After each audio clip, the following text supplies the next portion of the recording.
Você sabe disso sobre você? Que você foi feito sacerdote, sacerdócio santo do Senhor. E o altar do Senhor não é aqui em cima, é a tua vida, é a sua relação com o mundo, não é só aqui em cima. Que Deus te abençoe e que essa revelação maravilhosa alcance o seu coração. Bom dia, meus irmãos e irmãs. Bom dia, graça e paz.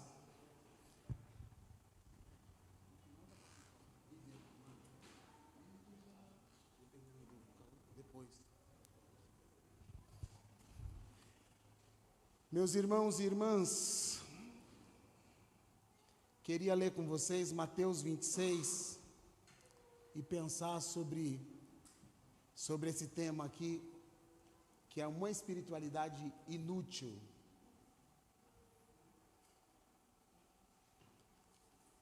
Que o Senhor nos abençoe, que o Senhor fale aos nossos corações,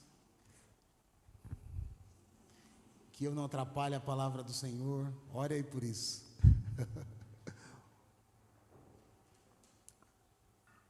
Mateus 26. E foi assim que finalmente aconteceu. Quando Jesus terminou de proferir todos esses discursos, que discursos eram esses? O último aqui em Mateus era: olha, saibam que o Cristo vive em cada pessoa. E toda vez que você fizer o bem a uma pessoa, toda vez que você der o pão, toda vez que você estender a mão, você está fazendo isso para mim.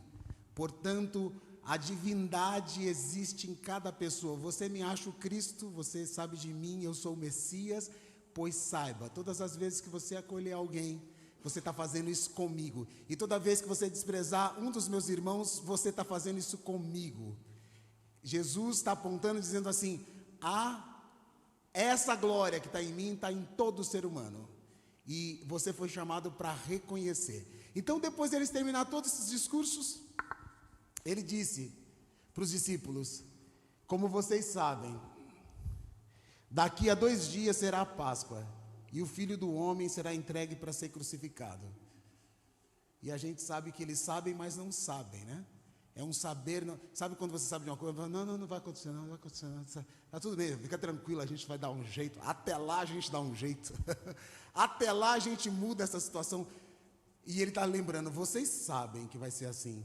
Então, corta a cena. Imagine isso um filme. Isso daria um bom roteiro. Ó. Jesus está aqui conversando com eles e diz: daqui 3 dias, daqui 2 dias vai ser a Páscoa e eu vou ser entregue. Aí corta a cena. Corta a cena e entra os principais sacerdotes conversando. E os líderes religiosos do povo se reuniram na casa do sumo sacerdote, que era o Caifás, e eles planejavam capturar Jesus por meio de algum truque e matá-lo.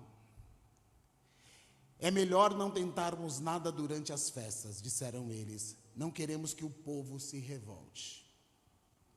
Enquanto Jesus estava em Betânia, na casa de Simão, conhecido como o leproso, uma mulher com um vaso de alabastro, contendo um unguento caríssimo, veio até ele. Ela derramou o perfume sobre a cabeça de Jesus, enquanto ele estava reclinado à mesa. Quando viram isso, os discípulos ficaram furiosos.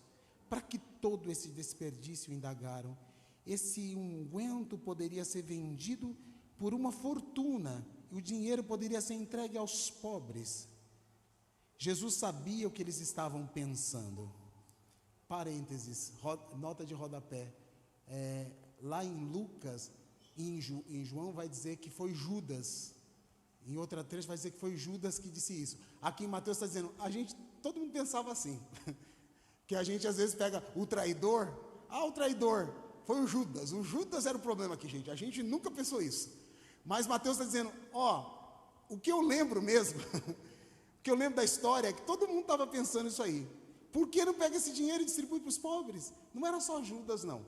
A gente depois acusou Judas porque a gente ficou com raiva dele. Então tudo que é ruim a gente joga sobre Judas. Então é assim, a gente vai fazendo isso. Aí uma comunidade fala: Judas, gente, como era muito ambicioso. Não é que Judas não era. Não é que está mentindo. É que cada um conta a história de um ponto. Aqui Mateus está dizendo assim: cara, estava todo mundo, tá? Todo mundo estava pensando a mesma coisa. Todo mundo estava dizendo assim, olha, por que não pega esse dinheiro e dá para os pobres? E Jesus sabia o que eles estavam pensando. E ele diz, por que dificultar a vida dessa mulher? Retrucou ele. Ela fez uma coisa maravilhosa por mim. Maravilhosa por mim. Vocês sempre terão os pobres consigo, certo? Porém a mim, vocês nem sempre terão. Quando ela derramou esse unguento sobre mim, agiu para me preparar para o meu sepultamento. Digo-lhes a verdade, onde quer que esse evangelho seja anunciado, em todo o mundo, o que ela acabou de fazer será contado e as pessoas se lembrarão dela. E a gente está fazendo isso hoje. A gente está se lembrando dela hoje. Jesus falou que tinha que ser assim e a gente está se lembrando dela hoje.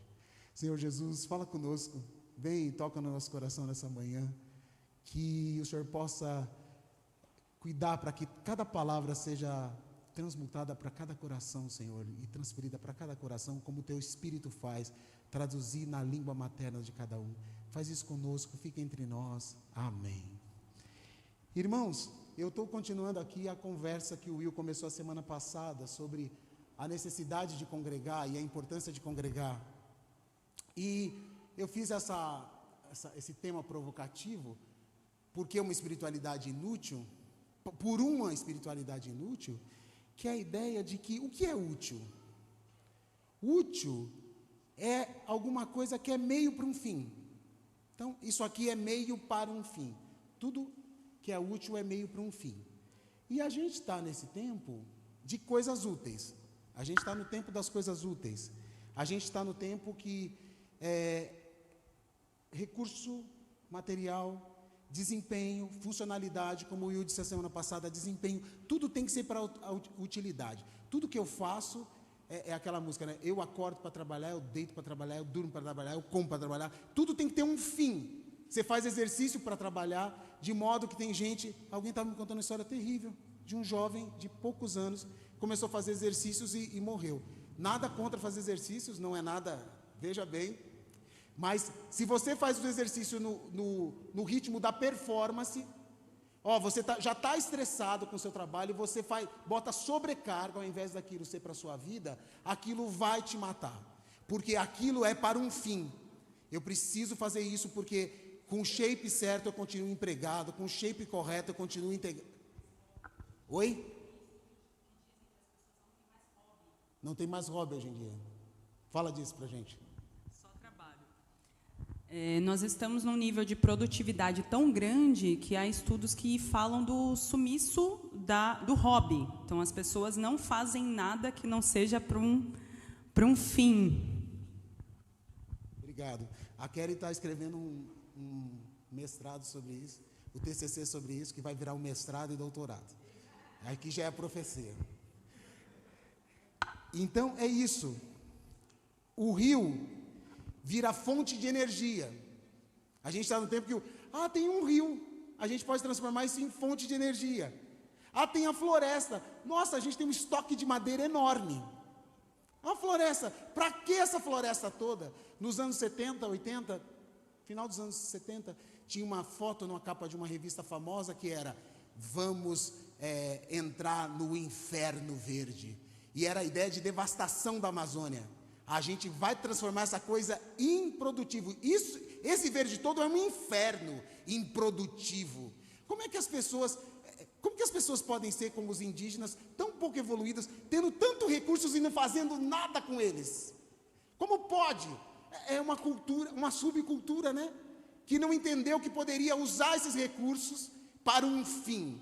Então o rio, ele vai servir como fonte de energia. As florestas vão servir como estoque de madeira. Precisamos de madeira. Dá para construir, pegar esse negócio, construir no móvel, vender esse negócio, dá para construir em papel. Tudo tem um fim, tudo vira coisa. Tudo é coisificado para um fim. O tempo só serve à produtividade. Eu estou fazendo isso para aumentar minha produtividade. Um bom motivo de você descansar é que você fica mais produtivo. Um bom motivo de você descansar é que você volta com mais energia.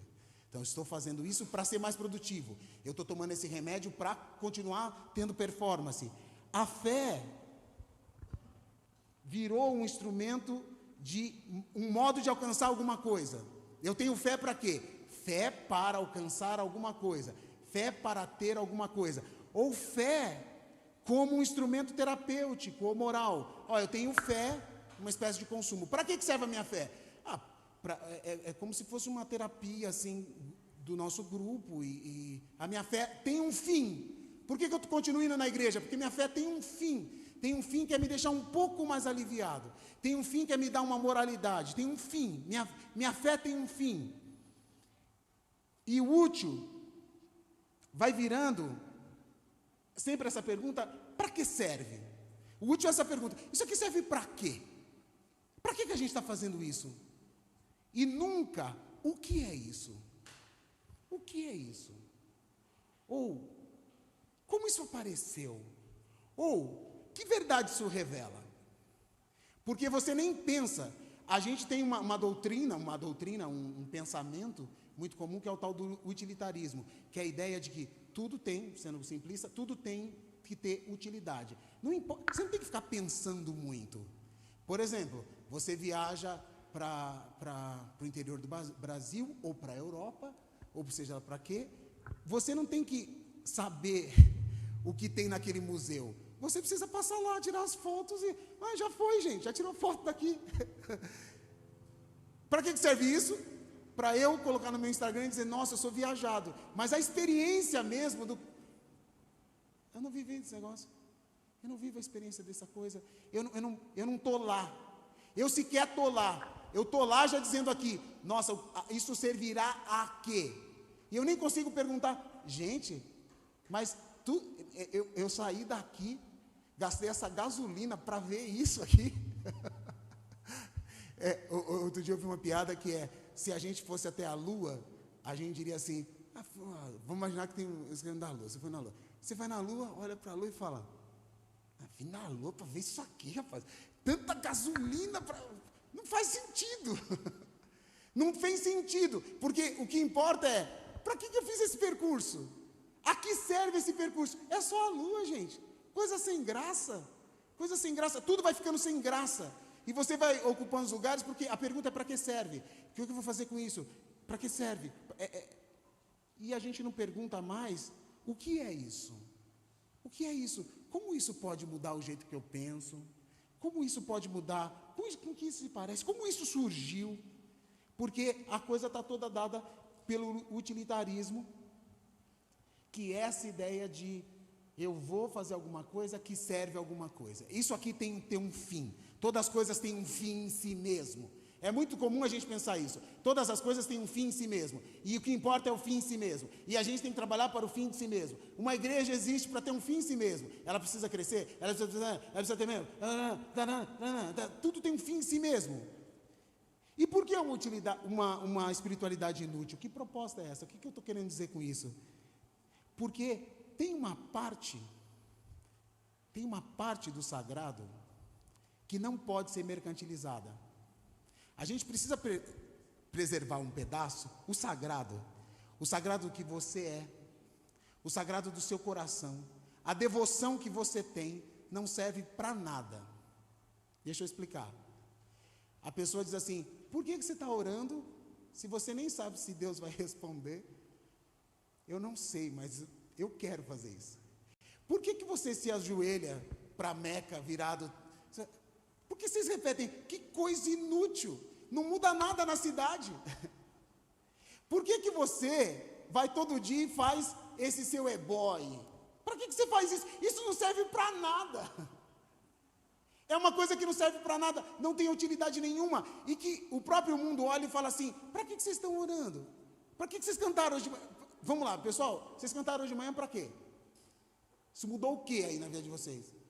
Mudou o quê? Que utilidade tem cantar? Não, mas é que é bom. Se tem uma utilidade, a gente vai dizendo assim: isso aqui não está fazendo sentido. Porque vai perdendo. Uma espiritualidade inútil é uma espiritualidade que repete o que não pode ser mercantilizado. Eu vou fazer alguma coisa que alguém... A minha imagem é o seguinte: eu estou fazendo esse negócio aqui, estou orando aqui. O doido, sabe os doidos que ficam gritando? Os doidos ficam brigando para Deus. Deus é surdo, Deus é surdo. Eles são loucos, isso não faz sentido, isso não faz sentido. Então, isso que não faz sentido, você não consegue transformar em dinheiro. Todas as coisas que vão fazendo sentido, eles conseguem transformar em dinheiro. A hora que a gente faz, isso serve a um propósito, isso serve a uma coisa, eles conseguem transformar num produto. Tem alguém que se encontra com uma divindade e tem uma experiência maravilhosa. Aí a pessoa vai lá e fala, foi aqui que a santa apareceu. Aí eles conseguem transformar aquilo no mercado. Mas a experiência, e aí eu estou validando todas as experiências, a experiência de ver a santa é de quem vê a santa. A experiência de ver o santo é de quem vê o santo. Isso, eu posso chegar e falar assim, mas minha filha, isso faz sentido nenhum. Isso é uma coisa psicológica, você deve estar com problema. Eu acho que você é um psiquiatra. Valeu? Eu vou continuar vivendo a minha experiência. Você não vai mercantilizar a minha experiência. E você não vai diminuir a minha experiência. Isso é uma espiritualidade inútil. Uma espiritualidade que não está à venda. E que, portanto, se põe fora do mundo. E se colocando fora do mundo, tem poder de transformar o mundo. Sabe aquela coisa de, depois de 10 anos, você entender... Sabe aquelas coisas que a gente fala assim? Agora eu entendi, é porque minha mãe orava por mim. Agora entendi o que estava acontecendo ali. Mas chega uma hora que você fala assim, que bobagem, ai que besteira, ai que nada a ver. Uma espiritualidade inútil é uma espiritualidade que não pode ser mercantilizada. E o que nos salvará é o que não pode virar mercadoria. Tem um cara, um parênteses rápido, tem um cara que é o Bataille, um francês que já morreu, que ele diz uma coisa legal. Sabe o que o capitalismo não pode pegar? O erotismo e o sagrado. Escapa. O que é o erotismo e o sagrado? Essa ideia de que tem uma coisa no humano que vai surgir nova. Tem uma coisa que surgiu e falou assim, mas isso não estava na nossa conta. Mas isso não estava previsível, que é o governo dos afetos. Tem uma coisa afetiva que me faz fazer uma loucura, que não tem referência social, que não tem referência religiosa, que não tem referência nenhuma. Eu falo, que loucura é essa? Que choro maluco é esse? Que gritaria estranha é essa? Que língua estranha é esse negócio? Isso que é do campo do sagrado, de um sagrado que se derrama, de um coração que se derrama, isso não pode ser mercantilizado. E isso tem força de transformar o mundo, porque todo o resto vai virando mercadoria. Só que tem uma coisa do humano que vai surgir, vai irromper do tipo, tem uma alegria, e escutem, para os mais pudigos, erotismo como essa força de vitalidade, essa coisa da vida que caminha, tipo, uma alegria que caminha para gerar vida. Essa coisa não pode ser tomada. Que esquisito essas pessoas, que esquisito esse negócio. Isso não pode ser mercantilizado. É essa parte. E quando vocês vão falar, mas o sagrado, Sérgio, o sagrado está aí. Mas eu não estou falando desse sagrado que foi mercantilizado. Eu estou falando do sagrado que você é. Da parte de você que você sabe que é. E aí talvez a gente esteja falando do santo e não do sagrado. Dessa outra dimensão na gente, que tem uma força que diz assim, tem uma coisa que arde em mim que eu não sei explicar. Tem uma coisa que a hora que eu olho para esse monte, que eu olho para esse lugar em Machu Picchu, sei lá o que toma o meu coração que eu não consigo vender para ninguém. Isso não está à venda.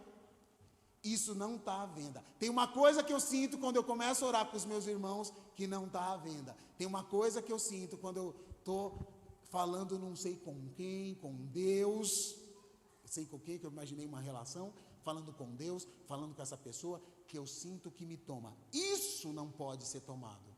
E é essa força, eu diria a vocês, essa força que a espiritualidade reserva e, como o Will trouxe a semana passada, tem como resistência contra o mundo.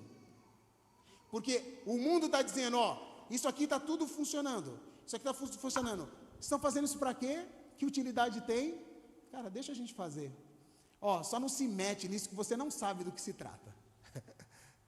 A gente precisa ter uma preservação da própria alma, do próprio coração, dizendo assim, eu estou contando a história que o meu mestre pediu para a gente repetir há 2000 anos.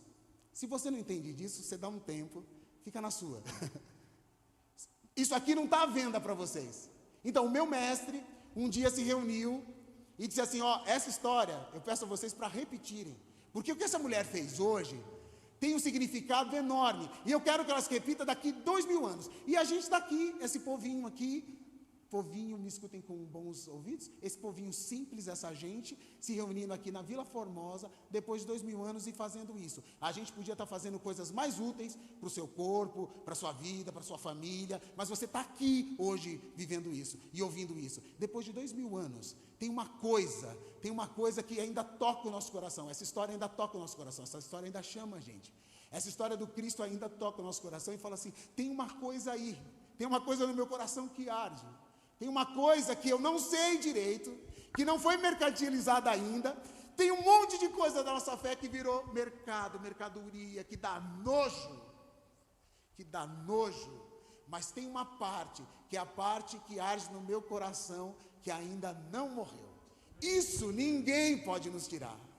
E é esse sagrado que a gente deve preservar, permanecer, dizer assim, tem um pedacinho em mim, tem um campo que o Senhor comprou em mim, e esse pedaço, gente, nem eu sei dizer direito, né, Patrícia? Nem eu sei dizer o que é. Eu faço análise, não sei o que, mas ainda fica. Eu penso, mas ainda fica. Tem um pedaço de mim que não foi tocado pelo mundo ainda. Isso é Deus em nós. E aí, eu queria começar de trás para frente, contando para vocês o seguinte, que o sagrado é o campo do dispêndio, é o campo do excesso, é o campo desse ato que excede. Se a gente pensar, eu vou começar de trás para frente, na questão dos discípulos, ela é muito boa, que é, veja bem, essa riqueza que ela fez agora, esse negócio, gente, a gente pode distribuir, tanto irmão passando necessidade, tanta gente passando necessidade, tanta gente que precisa de dinheiro. Toda a riqueza, isso é um axioma, né? Toda a riqueza deve ser distribuída para todos. E o nosso Senhor disse, é isso mesmo, cuide de todo mundo. Mas Ele diz, os pobres vocês sempre terão com vocês. E é para amar os pobres com o amor que vocês me amam. Não é para empobrecer a relação e reduzi-la a uma necessidade. Explico. Explico.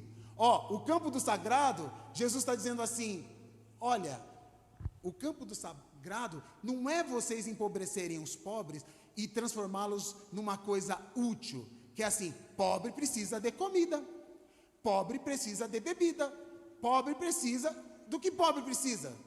Dá logo essa comida para esse cara, dá logo esse cuidado para esse cara.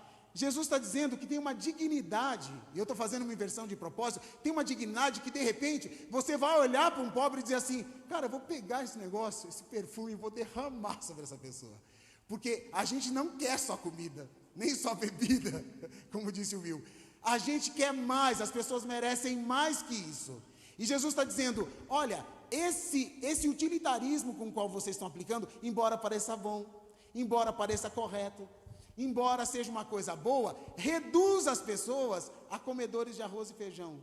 O que eles querem é pão e circo. O que eles querem para ter paz? Dá comida para essa gente, faz uma diversão para essa gente. E Jesus está dizendo, não, olha, isso que ela está fazendo é do campo do excesso, é do campo do sagrado, é do campo do, olha, sabe assim, deixa eu tentar explicar o que eu estou pensando. Você está lá e você está dizendo assim, você tem o seu perfuminho, a coisa mais preciosa. Então assim, oh meu Deus, pensando bem aqui, pela consciência social que eu tenho, eu deveria pegar esse perfume, vender e distribuir por cada pedacinho da igreja. Mas eu estou com uma vontade de pegar esse perfume e derramar sobre Jesus que não aguento. Entende? Eu estou com vontade de pegar isso que eu tenho e me derramar de um jeito. Eu estou com vontade de pegar esse negócio. Eu sei que eu tenho que amar os irmãos, eu sei, mas eu estou com um negócio aqui com Jesus que eu quero derramar. Eu estou com um negócio aqui com essa pessoa que eu quero pegar o perfume inteiro e derramar sobre ela. Essa é a minha vontade. Eu não sei de onde vem essa vontade. Eu não sei que vontade estranha é essa. Tudo na minha cultura diz que eu deveria vender o perfume e distribuir, mas eu estou tomada, inebriada por essa paixão e eu vou deixar ela me conduzir. Isso é o campo do sagrado.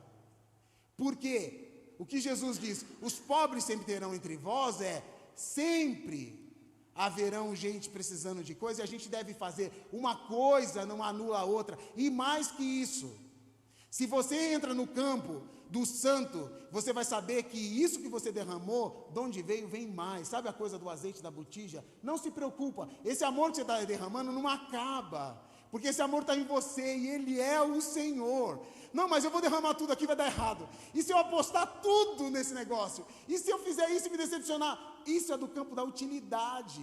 O campo do sagrado diz assim, é tudo ou nada. E eu estou tomado por uma paixão, uma cegueira do amor, que o que eu quero fazer... Gente, eu tenho esse perfuminho há muito tempo. Está aqui guardado. E a gente se perguntaria, a que serve um perfume? Para que serve um perfume, gente? Para que serve? Eu me lembrei que perfumes assim, poderia ser uma joia em tempos difíceis. A Débora sempre me conta que tinha um amigo judeu que caminhava com um pouquinho de diamante, que tinha ganhado da mãe no bolso, porque se alguma coisa ruim acontecesse, ele podia vender para se livrar. Então é um negócio que fala assim, isso aqui é minha garantia de sobrevivência. Então uma joia como essa, pode ser um alívio para os tempos difíceis. Então você tem o seu perfuminho, as coisas estão difíceis, mas se o bicho pegar, eu vou pegar o que eu tenho de mais precioso e eu resolvo a parada. Eu dou para alguém e sobrevivo. Sobrevivo, porque a minha preocupação é sobreviver. Justa, honesta. Eu pego e sobrevivo. Para que serve um perfume, gente? Um cheiro, pouquinho para encontros especiais. As mulheres têm o Chanel, aqueles 3, 4 perfumes guardadinhos. Você não vai usar todo dia no trabalho, mas eu vou dar aquela borrifadinha do Chanel, vou dar, sei lá qual a marca, vou fazer, é uma data especial, para encontros especiais. A isso um perfume serve. Uma joia dessa serve para tempos difíceis, uma joia dessa serve para, de repente, esse é um dia especial e ele vai servir. Um perfume também serve como uma marca de distinção entre os outros, né? Nossa, tá cheirosa? Nossa, tá cheiroso? Que perfume é esse? É um perfume que por acaso eu comprei quando estava em Paris. Uma marca de distinção. Tem uma serventia. É um fim útil. Agora você imagina essa mulher com esse perfume, com essa preciosidade que ela tinha. Fala assim, é isso que eu tenho. Isso aqui eu ganhei da avó. Foi uma herança. É um negócio importante. Eu estou aqui com isso. Isso aqui tem uma utilidade para mim. E ela dá um fim inútil para o perfume, que o perfume existia para pelo menos essas 3 coisas. E se eu perguntasse, vocês iam me dizer um monte de outras coisas. O perfume também serve para enfeitar. Porque minha mãe adorava aqueles perfumes da Avon, com aqueles negócios assim, como era bonito, aquele cristalzinho da Avon. Minha mãe adorava, aquilo enfeitava a penteadeira. Um perfume também serve para enfeitar, Sérgio. A nossa casa fica mais bonita. A gente vai ficando mais cheiroso, mais bonito, mais a gente. Ai, que utilidade tem o perfume? E aí, ela pega esse perfume e transforma numa coisa inútil. Só que ela transforma numa coisa inútil, dando um fim único para o perfume. Ela é tomada por uma intuição, ela é tomada por uma revelação, ela é tomada por uma paixão, e ela diz assim: eu não sei o que me deu. Não era como a gente quer, talvez ela, não, talvez sim. O Espírito Santo está falando no meu coração que eu tenho que fazer um negócio. Eu não sei. Bateu aqui, gente. Mas menina, nem comenta com os outros, para você falar com os outros, o pessoal vai te impedir de fazer esse negócio. Menina, esse perfume, não faz isso não. E menina, pensa bem, o homem é um rabino, menina. O homem é um rabino, você vai, como que você aproxima da pessoa, quebra o perfume e joga em cima da pessoa? Não faz isso não, menina. Mas o meu coração está ardendo, eu não consigo controlar essa vontade de fazer isso. Do campo dos afetos, eu não consigo, eu estou sendo movida por uma coisa que está para além de mim. Mas perfume não é para isso. Mas não sei, eu quero que o perfume se transforme em outra coisa. Eu quero que ele seja inutilizado para mim, para servir para uma outra coisa, que é a minha relação com essa minha paixão. É isso, esse meu bem precioso que eu falo, eu não sei o que eu faço com isso, quer dizer, eu já sabia o que fazia com isso, mas de repente o Senhor começa a me incomodar, como diriam os crentes. O Senhor começa a me incomodar e diz assim: tem outro destino para esse negócio. E aí, eu acho lindo, parênteses 2, parênteses 3, eu acho lindo porque quem oferecia coisas no santuário e incensava o santuário eram os sacerdotes. Êxodo 30, aquela história de entrar, fazer todos os processos de purificações. O perfume que era usado ali não poderia nenhuma pessoa usar, que era mirra, mas tinha várias coisas lá, e não podia usar. E de repente, Arão e Moisés eram ordenados a fazer esse negócio, e de repente, essa mulher fala: eu não sei, eu tenho intuição que eu estou vendo o tabernáculo. Eu estou vendo o tabernáculo. Mas eu não posso fazer isso. Eu não sou Arão, eu não sou Moisés. Só que eu estou vendo o tabernáculo, meu. Eu estou vendo Deus encarnado, eu estou vendo a presença de Deus ali. Porque os santos do céu é o lugar da presença de Deus. A presença de Deus está nesse cara, está nesse Jesus. Eu estou vendo isso e meu coração está sendo tomado por isso. Mas você sequer sacerdotisa de Arão. Sequer tinha mulher fazendo esse trabalho lá. Sequer. Mas ela fala: eu nem sei. Ou seja, me permitam, tem uma informação cultural sobre processos de purificação e de santificação do lugar santo. Ela tem essa informação ali de algum jeito, porque ela cresceu nesse negócio. Mas ela olhou para um homem, gente, e falou assim: eu fui tomada pelo espírito de sacerdotisa aqui, e o que eu quero é transbordar esse lugar de perfume, fazer o que os sacerdotes fazem. Olha que loucura, olha que coisa, eu pesquisei para ver, não tem nada parecido na história, nenhuma mulher fez isso antes, não tem nada na cultura que diga, é isso que precisa ser feito. A cultura está dizendo, não, primeiro que não tem nada a ver essa coisa de Deus habitar, que Deus habita as pessoas, sim, mas o Espírito se põe sobre as pessoas. Essa coisa de um homem está habitado pelo tabernáculo santo, não tem nada a ver. Então não tem nenhuma referência teológica, não tem nenhuma referência cultural, só tem uma pessoa apaixonada olhando e falando, Deus está ali, eu estou vendo. Como a mulher do fluxo de sangue que diz assim, tem um poder nesse cara, tem um poder ali, e se eu tocar eu vou ser curada. Tem uma intuição, é isso que eu estou chamando de sagrado e de santo, tem uma intuição, não tem nada na cultura, isso aqui, sequer alguém poderia dizer, vamos discutir sobre esses seus sentimentos? Vamos discutir, talvez você esteja talvez você esteja com inveja dos sacerdotes, porque você não está invejando os sacerdotes?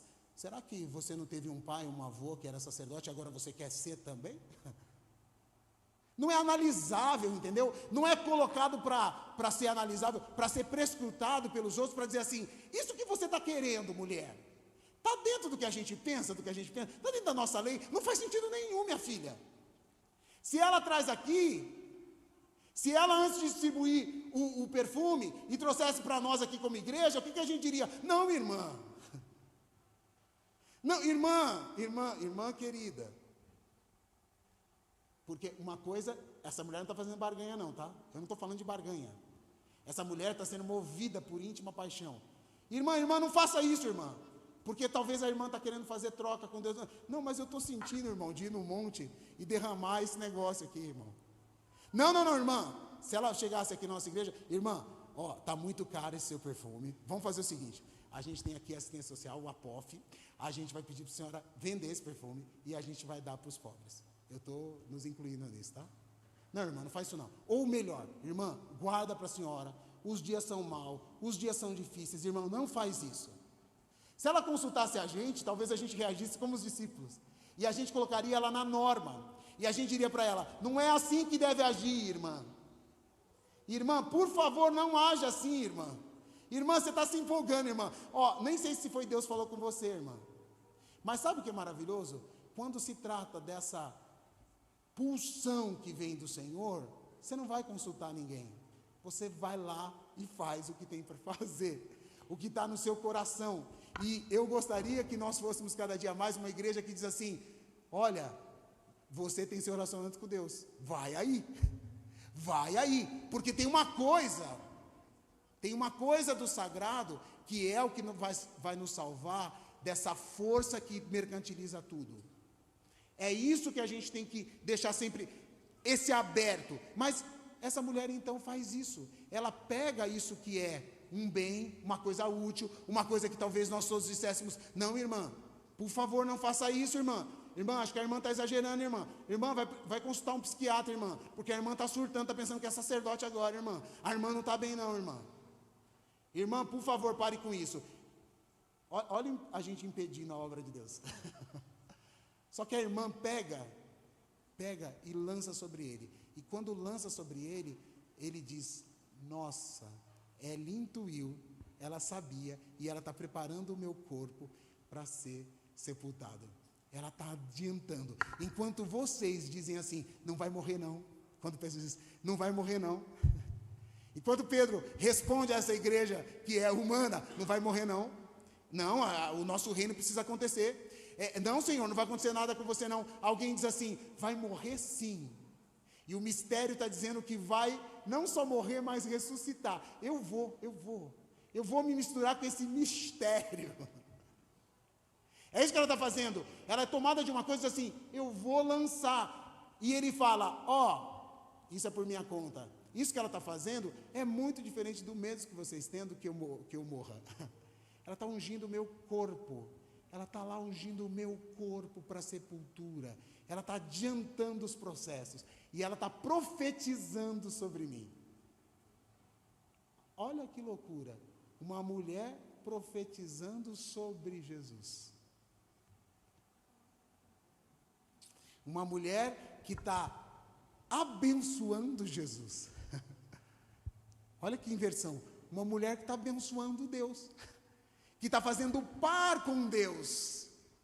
Alguém que diz assim, tem uma coisa em mim, que se eu consultar até minha própria consciência, não faz sentido. Mas essa coisa está me movendo de um jeito, e eu vou fazer o atravessamento. Isso que essa mulher fez, ninguém esperava. Esse é o ponto. Ninguém esperava. É da ordem da criatividade, é da ordem do espírito, é da ordem de eu não espero.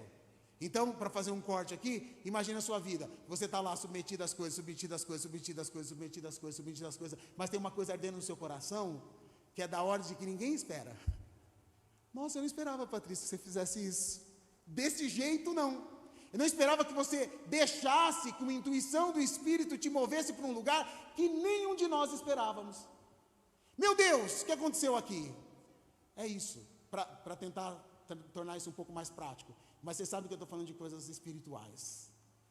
Tem uma coisa aqui que está me movendo de um jeito que aparentemente as pessoas vão olhar e vão dizer, isso não seria a coisa certa, mas Deus sabe o que está me movendo aqui. E talvez nem eu mesmo saiba.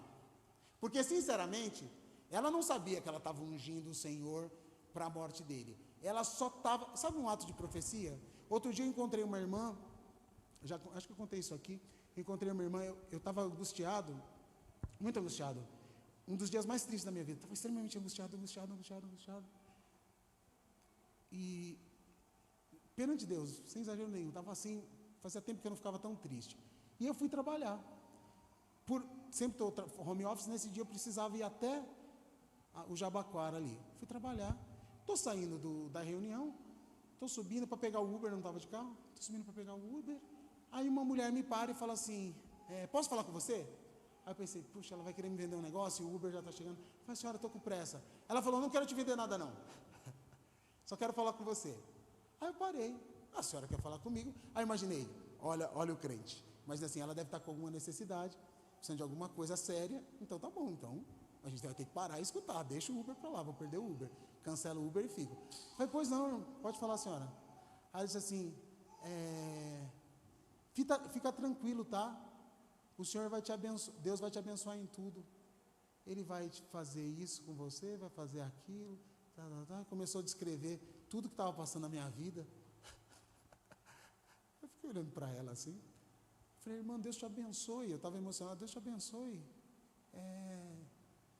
Que bênção. Que o Senhor também, eu fiz a bênção, que o Senhor também te abençoe, porque a senhora me abençoou demais hoje. Aí ela virou para mim, ela é uma pessoa estrábica, né?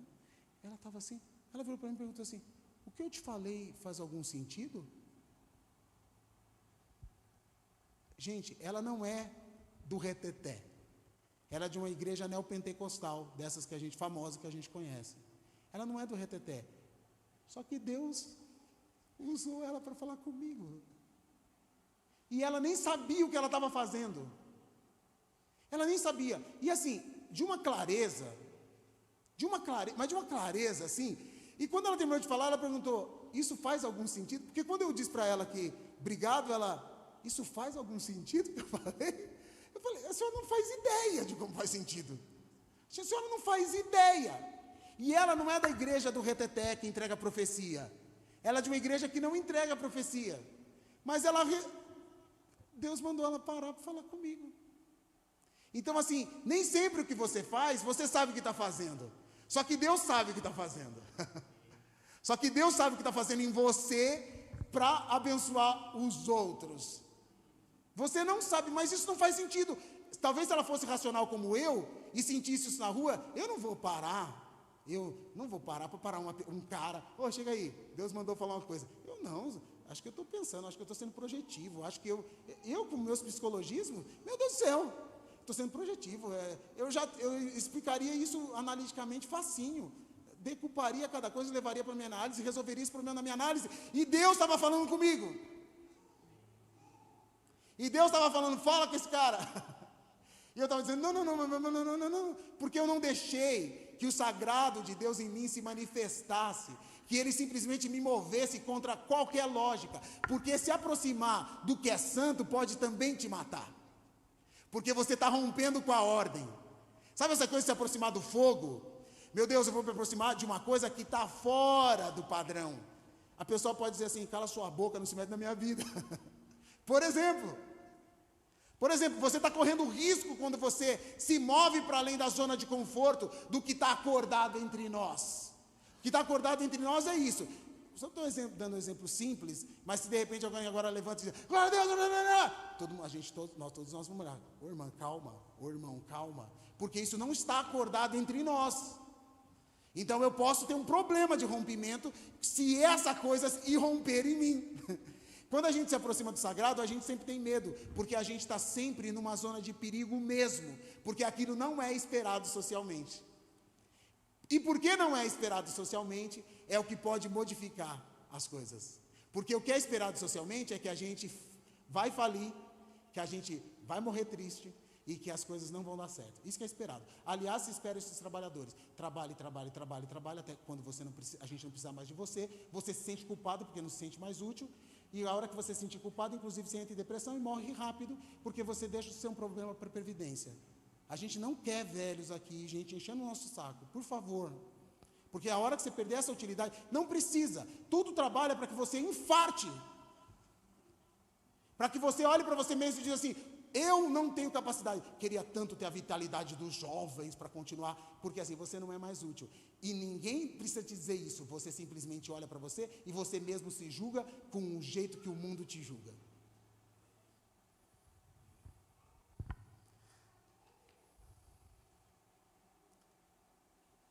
Mas afinal, para que serve Deus? Porque eu acho que essa é a última coisa que eu queria partilhar com vocês. Para que serve Deus?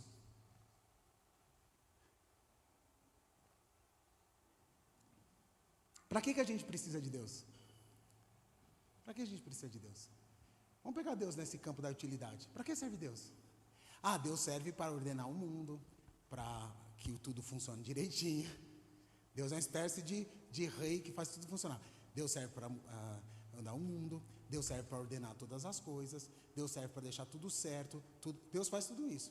Ele governa todas as coisas mesmo. Deus serve para isso. Deus serve também para ser o amor quando eu não estou sendo amado. Eu sei que você me ama, eu estou péssimo, mas tem alguém que me ama aí, não sei aonde. Estou sendo ruim aqui com vocês. Utilitário, sabe? A gente está brigando com Deus porque a gente está perguntando, para que você serve? Porque se tem tanta maldade no mundo, para que você serve? Se tem tanta criança sofrendo, para que você serve? Serve para quê? Você não serve para nada. Você não serve para nada. Você é um inútil. Você é um inútil porque você deveria estar trabalhando. E você não está fazendo nada. Porque quando a gente entra e pergunta para Deus para que você serve, a gente se decepciona. Quando Deus entra no lugar de para que você serve, a gente ou se decepciona, ou a gente entra numa relação com Ele de cinismo, que é a nossa relação assim, ruim com Deus, pior sem Ele. Ruim com Deus, pior sem Ele. O que eu acho, isso aqui eu queria aprofundar, não vai ser hoje, mas eu queria deixar assim, abrir esse caminho para a gente pensar junto. O que eu acho que está acontecendo aqui, é que Deus para ela não serve para nada. O que está acontecendo aqui é que eu desejo Deus. Eu estou sendo movido por uma coisa que é o Deus que está atuando em mim. Não é o Deus que vai me dar alguma coisa, não é o Deus que deveria estar atuando no mundo, não é o Deus que deveria fazer. Eu estou me movendo por uma coisa que é capaz de fazer a transformação social que eu desejo. Porque se Deus entrou no lugar daquele que é conivente com a maldade do mundo, não tem saída para nós. O que eu estou pensando é assim, você está lá, e Deus está lá. Deus está lá, na sua frente. E aí, quem deve abençoar quem? Me escutem, sem heresia. Quem deveria abençoar a mulher? Jesus. Jesus deveria abençoar a mulher. Jesus fala assim, o que queres que eu te faça, mulher? Senhor, eu preciso que o Senhor faça um negócio para mim. Como aconteceu muitas vezes. Só que, está chegando perto da morte dele. Ele está pedindo para a gente outro tipo de relação. Ele é aquele que cura, Ele é aquele que salva, Ele é aquele que liberta, Ele é aquele que cuida de nós. Eu sei disso e continuo crendo nisso todos os meus dias e vou orar por todos os necessitados. Mas tem um outro tipo de espiritualidade que nos salva, que é aquela que diz assim, Senhor, eu estou te desejando, eu não sei porquê, eu não sei porquê, eu não sei porquê. E é uma relação que eu vou para Deus, é uma relação não mais passiva, mas ativa. Não é o Deus que vem até nós, é o Deus que, em vindo até nós, me convida a ir até Ele. Ele é o Deus conosco. Essa é a condição dos discípulos. Esse é o Deus conosco, não vai embora não, por favor, Jesus, vai dar problema, você foi embora, meu Deus do céu. Quando uma pessoa está aleijada e pede para ser curada, eu não sei fazer curar, gente, meu Deus, Jesus, o Senhor vai embora, meu Deus, não vai não. Quando eu estou com um problema e falta comida, o Senhor arruma um jeito de pegar 5 pães, 6 pães, e já dá um jeito, eu não sei fazer isso. Jesus, fica aqui, fica aqui, fica aqui, fica aqui. Esse é um tipo de espiritualidade na qual Deus tem uma boa utilidade para a gente. Que é um Deus que está atuando com nós. Esse Deus também é o nosso Deus. Eu não estou negando o Deus conosco. Eu estou dizendo que tem uma hora que o Senhor diz assim, olha, essa espiritualidade passiva, que fica esperando que eu interfira no mundo, que fica esperando que eu mude as coisas, precisa se mover e precisa ser uma coisa ativa. É como se dissesse assim, eu estou tomado por Deus e eu vou em direção a Ele. Porque eu acredito que Deus é bom. E Ele está falando comigo aqui, eu acredito. Então eu vou em direção a Ele. Eu acho que a gente está num tempo histórico que a gente tem que ir em direção a Deus, porque o Senhor já veio na nossa direção. É hora da gente sair da passividade e dizer assim, eu estou saindo dessa condição de esperar que Deus atue, Deus mude, esperar que alguma coisa no mundo mude, porque a hora que eu estou fazendo isso, eu estou servindo um ídolo. Eu estou dizendo assim, eu estou esperando que Deus funcione como um bom governo, que resolva os problemas, só que o reino de Deus é o que virá. E eu desejo isso. Eu estou convocando vocês, me permitam convocando, eu estou convocando vocês para que a gente seja tomado por íntima compaixão e paixão, e diz assim, eu estou indo ao encontro de Deus, eu estou indo ao encontro de Deus, é aquela história de Moisés no deserto, que diz assim, Deus diz para ele, eu vou garantir que tudo dê certo, que você tenha os negocinhos aí, a coluna de fogo, a suprimento tá ok, só que eu estou cansado, não vou mais. Deus diz assim, chega, não vou mais com vocês. Mas ele falou, de jeito nenhum. É essa briga com Deus. Deus diz assim, pessoal, o que vocês precisam? Da coluna de fogo. Cara, a coluna de fogo, esse negócio já está legal. Ele diz, de jeito nenhum, se o senhor não for, eu não vou. Então assim, eu morro aqui no deserto. É um tensionamento, não mais de a gente ficar dizendo, vocês me permitem com todo carinho, amor e respeito, a gente só ficar dizendo, Deus é um Deus de amor, Deus é um Deus de amor, Deus é um Deus de amor, e no fundo a gente sentindo que está sozinho. Se Ele é um Deus de amor, eu vou me encontrar com Ele. Eu vou sair da condição passiva e vou passar à condição ativa. Eu não vou esperar por esse amor, eu vou atrás desse amor. Como é que eu faço para ficar perto do Senhor? Como é que eu faço? Como é que eu saio do meu lugar? Desse modo, a gente vai revelando o Deus que está em nós, que está no nosso coração. E o que a gente transmite, como está dito aqui, olha, onde o Evangelho for pregado, essa história vai ser lembrada. E o que essa história está lembrando para a gente? O que uma geração transmite para outra? O que a gente pode transmitir para a próxima geração? O que a gente pode dizer da próxima geração? Olha, gente, infelizmente, é o que deu. O que a gente pode dizer para a próxima geração? Para mim, a transmissão que a gente faz, quando a gente, nesse campo, nesse registro, a transmissão que a gente faz é do impossível. O que é o impossível? Olha, tem uma coisa ainda para acontecer. Mantenha a chama do impossível. Como se a gente chegasse para os outros e dissesse assim, Davi, aqui está a chama do impossível. Kelly, aqui está a chama do impossível. Mantém, porque o que você acha impossível ainda está por vir, porque Deus é fiel e vem fazendo as coisas ao longo da história. Tem hora que a gente fala assim, isso não era mais possível. Depois da Roma, ninguém esperava que houvesse democracia, nunca mais, só que voltou a ter democracia. Você olha para o seu tempo e diz assim, isso é impossível. E temos impossíveis, só para dar um exemplo histórico isso, mas temos impossíveis que você acha, e o que a gente tem que transmitir é esse impossível. Isso que ainda não é. A gente não tem que dizer assim, sabe, não é falsa esperança. Falsa esperança é, aguenta firme, porque tal. Não, eu vou te transmitir a chama do impossível. Isso aqui ainda não aconteceu não, tá? E a gente está indo em direção a Deus para que isso aconteça, tá bom? Não é a gente fingir que está tudo acontecendo. Não é a gente dizer assim, nós estamos em plenitude. Não estamos. Mas a gente está caminhando para lá. A gente continua caminhando para lá. A chama do impossível tem que ser transmitida. E eu diria uma segunda chama, que é o do indizível. Que é essa capacidade de a gente transmitir aquilo que não tem explicação. Nós protestantes explicamos tudo, tintim por tintim. A gente deveria se perguntar assim, se vocês me permitem, só para ler nessa chave. Por que a gente tem que orar e fazer jejum? Não sei, porque o Senhor falou que tem que fazer. É porque o Senhor falou. O Senhor falou, orem, insistam comigo. É porque Ele falou. Jesus falou esse negócio e a gente vai fazer. E a hora que a gente faz, talvez a gente descubra alguma outra coisa.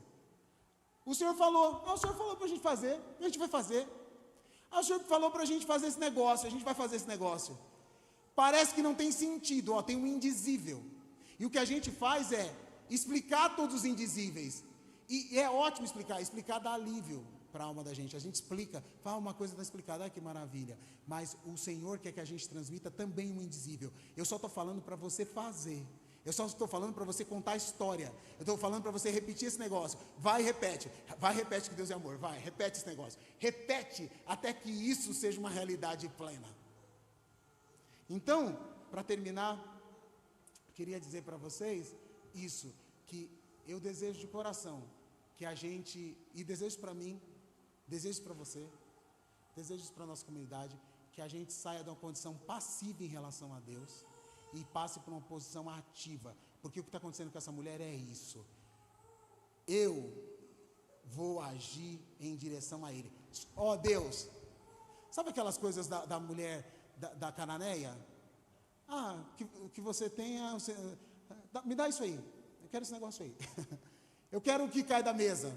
Eu quero esse negócio. Não é uma condição de, meu Deus, que injustiça. Não, é uma condição, eu sei que tem mais de onde veio isso. Eu sei que tem amor aí. Se vocês me permitem, a fala herética é apostar em Deus. A gente precisa apostar de novo em Deus. E que significa, em fala teológica, crer em Deus. Crer em Deus é esse pacto. Não, gente, tá bom, a gente vai de novo. Tá meio ruim o negócio, mas a gente vai crer de novo no Senhor. A gente vai apostar de novo no Senhor. Não é passivo. Passivo é realmente o que a gente faz, que a gente que é educado, o que a gente faz é falar assim, o mundo está como está, entende como as coisas estão, e diz assim, o que a gente pode fazer é cuidar dos pobres. Lindo, perfeito, maravilhoso, é isso mesmo. Os pobres vocês vão ter entre vós. No entanto, o vaso de alabastro tem que ser quebrado e o perfume tem que ser totalmente derramado. Porque é isso que nos mantém. É isso que faz a gente ser a diferença no mundo. É isso que faz a gente ser sal e a gente ser luz. Isso. Esse poder que está em você. Que você, eu não sei onde. Procura. Está em você. Esse poder está em você. É disso que a gente está falando. Amém, meus irmãos e irmãs?